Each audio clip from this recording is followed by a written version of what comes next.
बिस्मिल्लाहिर्रहमानिर्रहीम।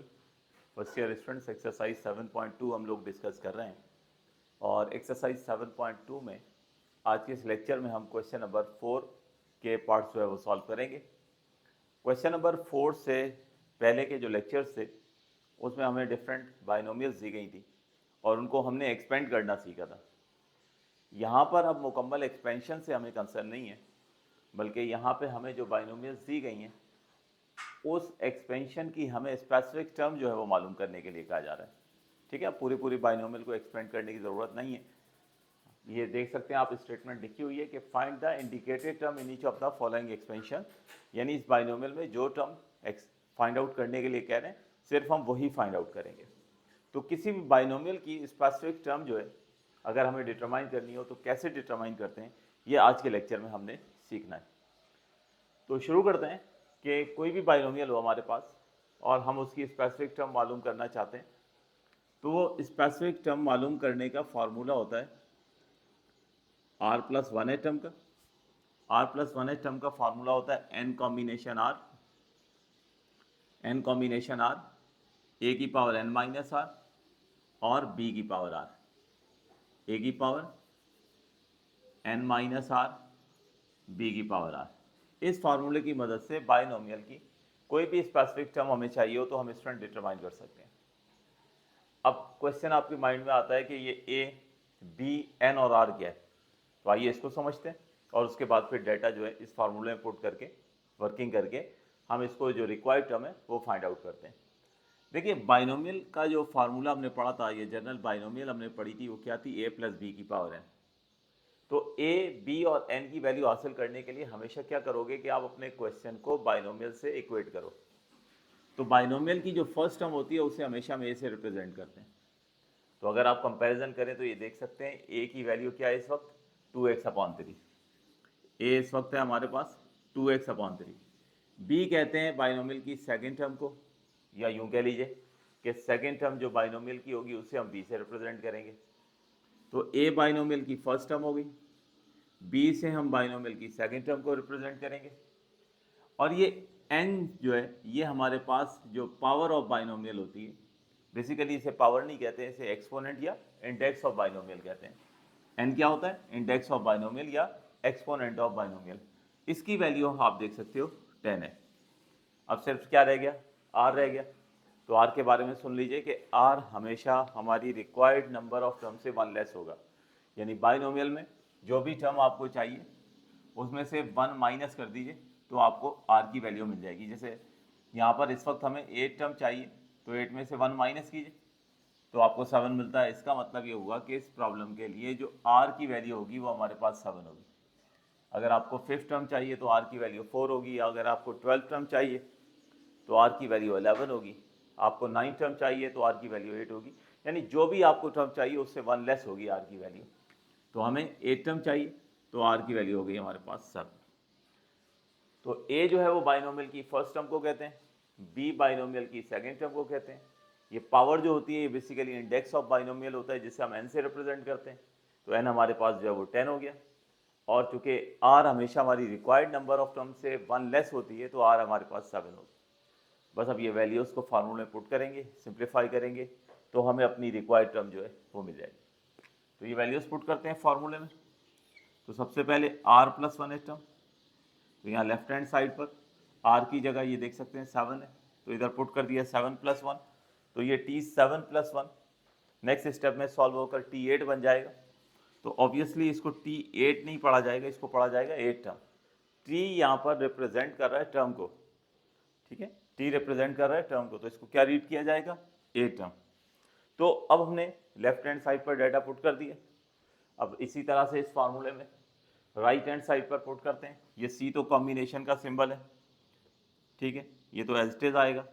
एन की वैल्यू रखेंगे यहाँ ऊपर 10, ठीक है, यहाँ आर की वैल्यू रखेंगे 7, यानी ये हो गया 10 कॉम्बिनेशन 7। फिर ए की पावर एन माइनस आर, तो ए की वैल्यू इस वक्त हमारे पास है 2x/3, 2x/3 ये ए हो गया और एन माइनस आर यानी 10 - 7। फिर उसके बाद बी की पावर आर, तो बी हमारे पास है -3/2 और इसकी पावर आर यानी 7। तो ये इस तरीके से डाटा जो है ये हमने फार्मूले में जो है वो पुट कर दिया। बस अब इसके बाद इसकी जस्ट सिंप्लीफिकेशन करनी है और हमें अपनी बाइनोमियल की जो रिक्वायर्ड टर्म है वो हासिल हो जानी है। तो in the next step T7 + 1 है, तो इसको हमने लिख दिया T8। ठीक है, दोबारा बता रहा हूँ कि इसको T8 नहीं रीड किया जाएगा, क्या रीड करेंगे इसको, 8 टर्म। अब इसके बाद हम यहाँ पे राइट हैंड साइड पर सिंप्लीफिकेशन शुरू करते हैं। 10 कॉम्बिनेशन 7, ठीक है, फार्मूले से निकाल लें जो आपको कॉम्बिनेशन का फार्मूला बताया था। कॉम्बिनेशन का फार्मूला था हमारे पास NCR, ये बराबर होता है n factorial over n minus R का whole factorial into R factorial. इससे कैलकुलेट कर लें, ठीक है, या डायरेक्ट आप कैलकुलेटर से कैलकुलेट कर लें। तो अभी फिलहाल हम लोग कैलकुलेटर से करेंगे क्योंकि मकसद टॉपिक समझाना। तो 10 कॉम्बिनेशन 7, 10 कॉम्बिनेशन 7 की वैल्यू निकालेंगे तो ये हमारे पास हो जाएगा 120।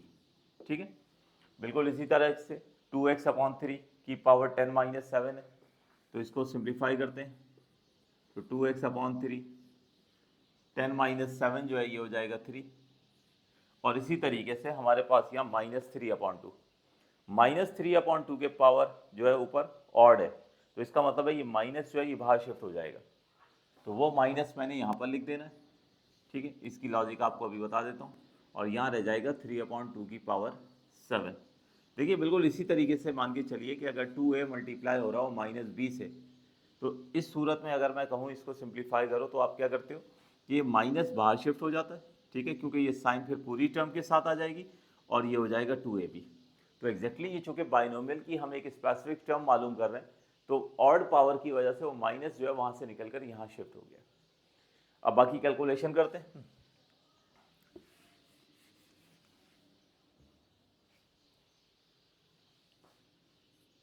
तो ए टर्म ये हो गया -120, यहाँ पर ये क्यूब जो है ये 2 पर भी लिख लेते हैं और 3 पर भी क्यूब आ गया, x पर क्यूब आ गया 3 की पावर 7 और ये 2 की पावर 7।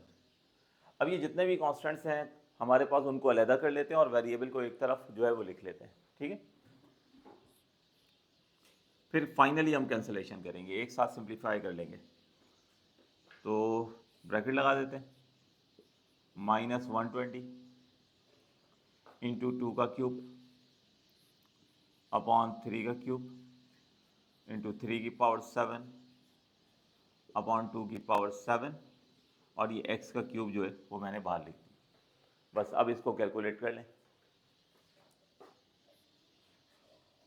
तो ए टर्म हमारे पास ये है -120, ये 2 क्यूब है और ये 2 7 है, तो अगर आप कैंसिल करें यानी इस तरह से हो ये 2 की पावर 3 अपॉन 2 की पावर 7। ठीक है, तो 2 के क्यूब का मतलब क्या है कि 2 इटसेल्फ 3 टाइम मल्टीप्लाई हो रहा है और 2 की पावर 7 का मतलब ये है कि डिनोमिनेटर में 2 जो है वो 7 टाइम मल्टीप्लाई हो रहा है, 1 2 3 4 5 6 और 7। तो अब ये देखिए कैंसिलेशन करें, ये कैंसिलेशन करते जाएं तो ये क्या बचेगा, 2 इंटू 2 इंटू 2 इंटू 2 यानी 2 की पावर 4 बच जाएगा। ठीक है, तो ये बात स्टूडेंट्स को डिफिकल्टी होती है इसलिए बता दिया, वरना ये सारा आप डायरेक्टली कैलकुलेटर से अगर कैलकुलेट कर लें तो बहुत अच्छी बात है। तो 2 क्यूब और 2 7 कैंसिल होगा, तो ये आ गई 2 की पावर 4।